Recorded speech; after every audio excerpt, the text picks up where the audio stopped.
L'invité de la rédaction.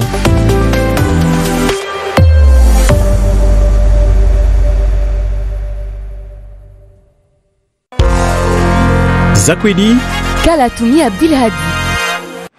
Kalatoumi, bonjour et bienvenue. Bonjour Kamar. Ce matin, vous avez deux femmes en face de vous. Exactement, et c'est pour parler de la maladie d'Alzheimer. Nous sommes avec Zalia Hamada Faki, la directrice de France Alzheimer Mayotte, et Nicole Péloquet, consultante et formatrice en gérontologie. Bonjour mesdames.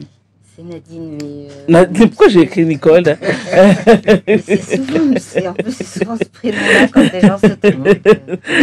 Bonjour Nadine. Si ça vous convient mieux, on peut... Je ne sais pas pourquoi j'ai écrit Nicole. Depuis hier, j'étais persuadée que c'était Nicole. Bon. Merci beaucoup mesdames d'être avec nous ce matin. Merci Kala et merci Maître Première de nous avoir accueillis. Alors le week-end prochain, le 20, le 21 septembre, le 21 normalement c'est la journée mondiale de lutte contre la maladie d'Alzheimer et les maladies apparentées.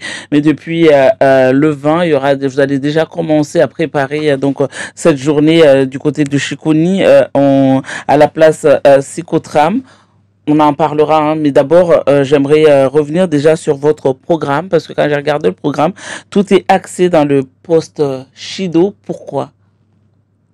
Je garde Zalia d'abord.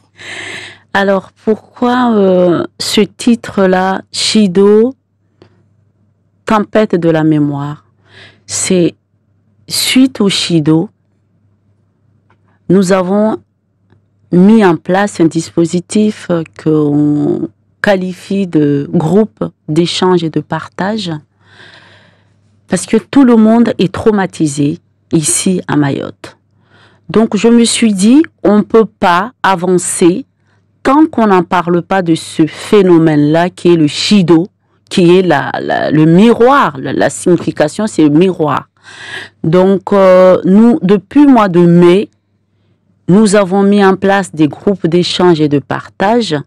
Et ce qui en ressort de ces échanges-là, il faut qu'on s'attarde sur ce trauma. Et c'est à la suite de Shido, nous avons mis en place des formations de post-trauma. Nadine Péloquet, est-ce que du coup ce trauma, comme vous dites, a eu des conséquences sur la maladie et sur les personnes aujourd'hui que vous voyez au sein de l'association? Alors, je ne suis pas la meilleure personne pour répondre, mais par contre, j'ai pu écouter ce que Zalia disait. Donc oui, effectivement, hein, auprès des malades, il y a eu des effets. Déjà parce que quand ils l'ont vécu, pour la plupart, ils n'ont pas compris ce qui se passait. Certains, malheureusement, ont même été oubliés dans le fait de courir à droite, à gauche, tenter de soi-même survivre, aller dans les lieux où on pouvait se réfugier. Donc il y a ça, et puis bien sûr les aidants aussi, en fait, hein, tout le monde a souffert. Nous, enfin je dirais nous, je n'étais pas là. La population de Mayotte a souffert. Un certain nombre ne souhaitent pas en parler, ne peuvent pas en parler. Voilà. Mais par contre, les malades, eh bien en fait, si j'ai bien compris, et Zalia pourra poursuivre, on ne s'est pas attardé sur eux. C'est-à-dire que la vie a continué et on n'a pas tenté de leur tendre une main pour en parler. Mais c'est pas un jugement, hein, j'essaie d'être factuelle dans ce que j'ai pu entendre et comprendre. Après le cyclone, tout était urgent et on avait des urgences plutôt vitales. Donc finalement, la maladie, comme en plus ces personnes ne parlent pas beaucoup, ne s'expriment pas forcément, non? Du coup, ils s'expriment oui. Sur la maladie et sur le cyclone? Alors sur le cyclone, non, ce que je veux dire par là, c'est qu'en début de maladie, c'est des gens qui parlent. Mais ça ne veut pas dire que pour autant, on ait pu leur permettre de parler eux-mêmes. Parce que, comme vous dites, l'urgence, elle n'était pas là. Enfin, voilà, il y avait tellement de choses à faire. Puis après, on s'est empressé d'oublier. Et puis même pour eux, enfin... Donc, pas simple, mais je pense que Zalia sera peut-être plus à même de compléter ce que je dis. En fait, ces personnes-là s'expriment. Parce que 2 jours après, il y a certaines qui ne savent plus manger. Qui ont des comportements déjà déjà, même avant, il y a des comportements bizarres hein, qu'on n'arrive pas des fois à qualifier.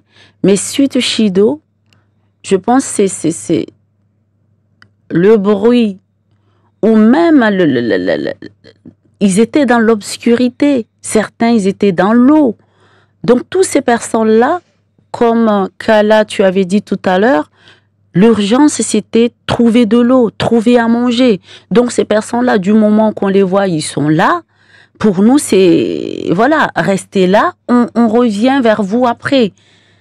Parce qu'il y avait tout ce qui est vital n'était pas là. Tout le monde courait, tout le monde était fatigué. Donc, même, ça n'a prendre un temps avec ces personnes-là, même aujourd'hui, hein, je disais à Nadine, il faudrait absolument qu'on fasse des actions auprès de ces personnes-là, parce que c'est vrai qu'ils étaient oubliés. Et déjà, non seulement, là, il y a certains, ils sont oubliés, mais si nous, Sud Shido, on va les oublier, à un moment donné, je pense que ça va mal tourner dans la maison, quoi. Vous avez déjà commencé à faire ce travail de se tourner vers ces personnes et leur traumatisme?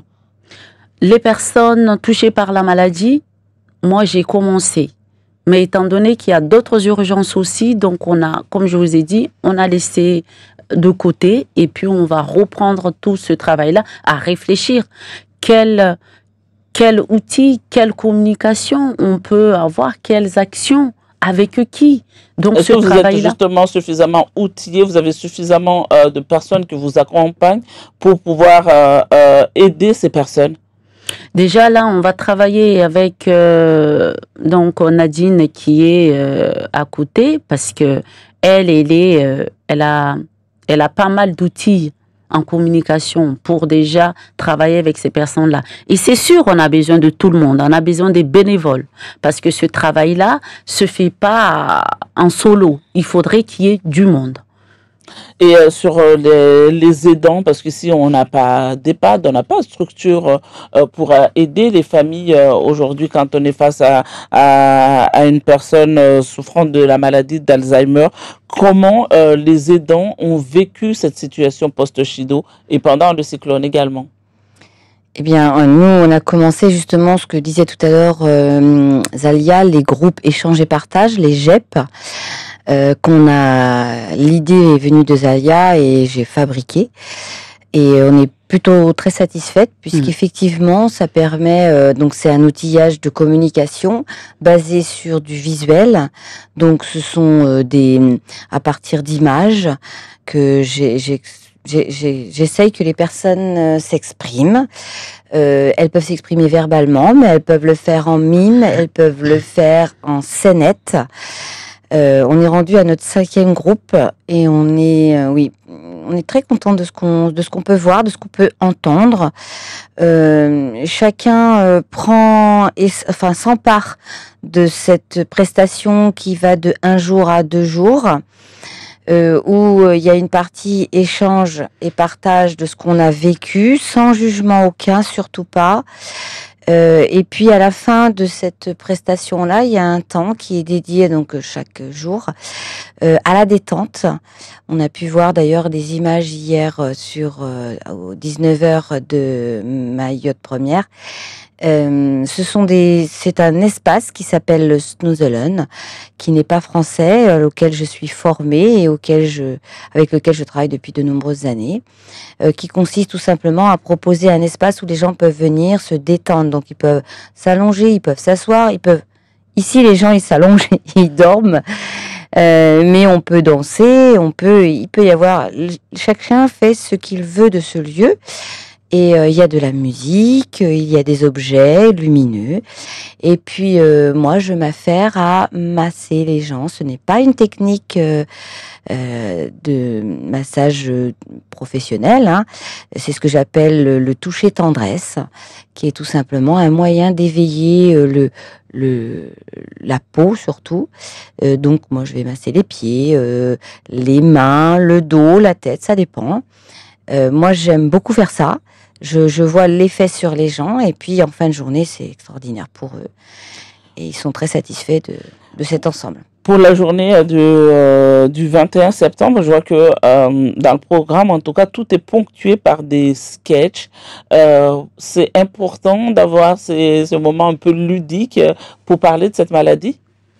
Je dirais oui, parce que Kala, il faudrait savoir que Mayotte, pour montrer quelque chose, des fois on passe par le théâtre forum pour que ça représente plus au fait la situation. Parce qu'on peut parler de la maladie d'Alzheimer, définir ce que c'est, mais si on ne le montre pas, eh ben les gens, ils sauront pas.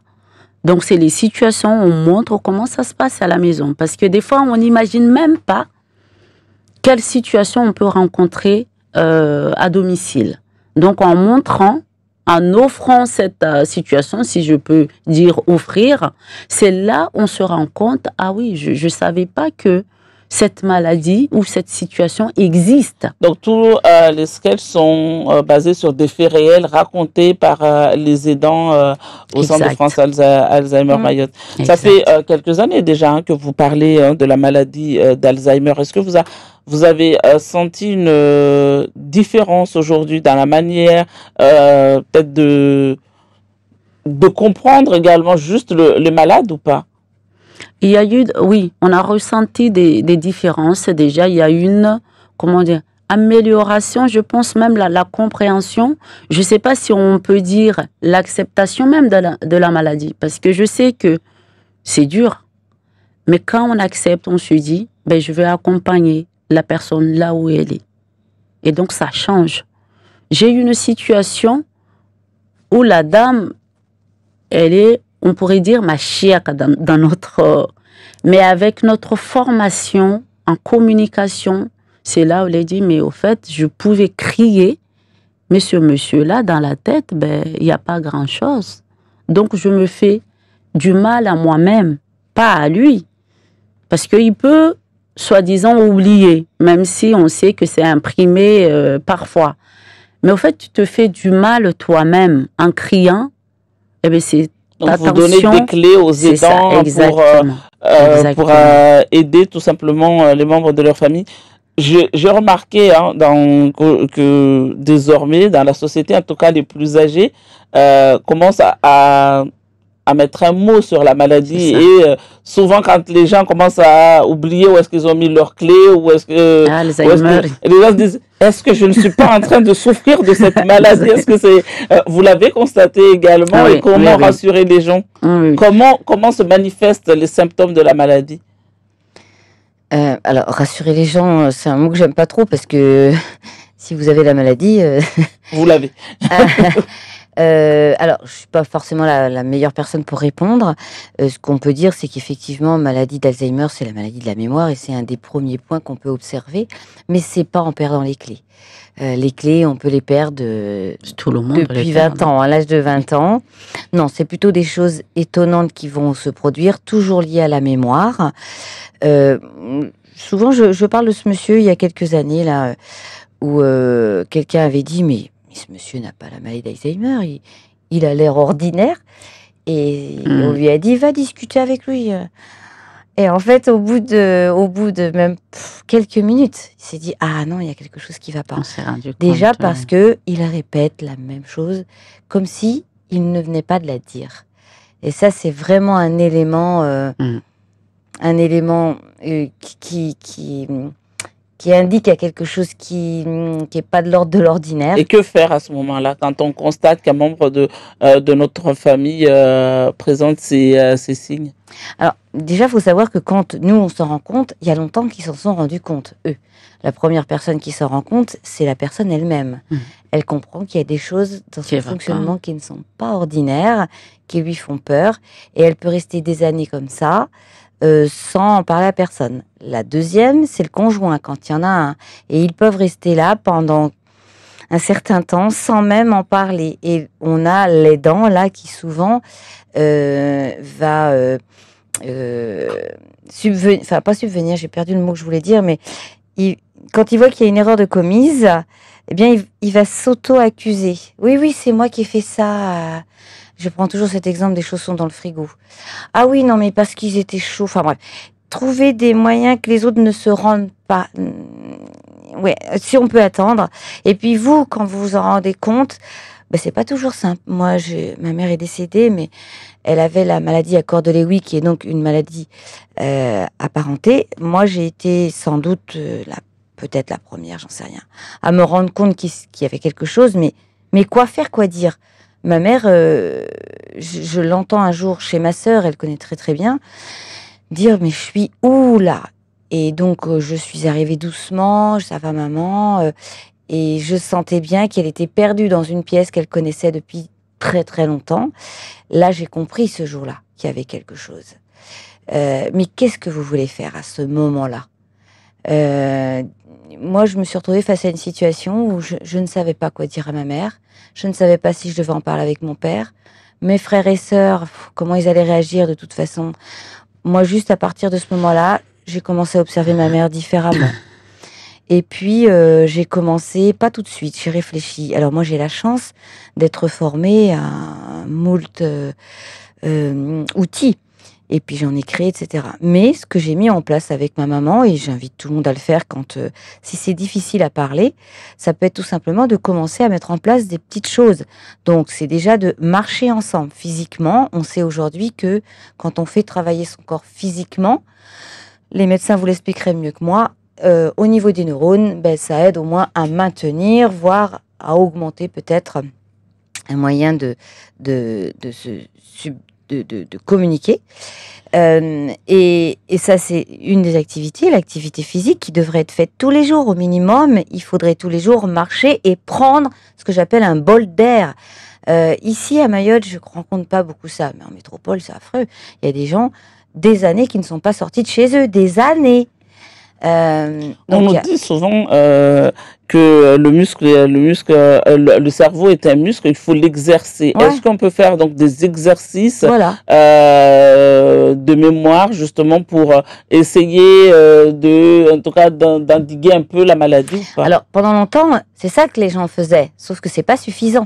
Donc en fait, il faut de la socialisation, ça veut dire que plus on est esselé, moins ça peut être bon. Donc, faire des rencontres, il faut de la créativité, c'est une des dernières découvertes. La créativité, ça veut pas dire faire de l'art, ça peut être aussi faire de l'informatique. Je crée une lettre en informatique, ça en fait partie. Donc, je crée le muscle, il faut aussi qu'il grossisse, c'est-à-dire je crée de nouvelles connexions. Donc social, social, création, le physique et bien sûr la tête. On peut faire des choses toutes simples. Je parlais tout à l'heure d'aller se promener. Je peux très bien dire à la personne, attention, quand on va revenir, je vais vous poser des questions sur la petite balade. De fait, que fait la personne? Elle se met en attention, elle observe. Je peux l'aider. Tout ça, ça va l'aider. Il y a encore des choses dont on pourrait parler. Et donc je voulais juste rajouter concernant ça, dès qu'on remarque qu'il y a quelque chose qui ne va pas, mieux vaut appeler France Alzheimer Mayotte pour le diagnostic. Et puis, si ce n'est pas la maladie d'Alzheimer, ben, tant mieux. Si c'est la maladie, ben, on les accompagne. Le numéro? C'est 02 69 60 28 98. 60 28 98 02 69. Donc France Alzheimer Mayotte, et c'est à Chiconi dans les hauteurs en Kétabé là-bas, et où on a tout le programme de la journée de dimanche. Du coup, ça sera dimanche très matinal à partir de 7h. On va marcher. Et samedi, à partir de 16h30, Camar, il va y avoir de la marche du côté de Chiconi, place Cotram et fitness géant. Merci, mesdames, pour cet entretien. Vous restez avec nous pour la suite.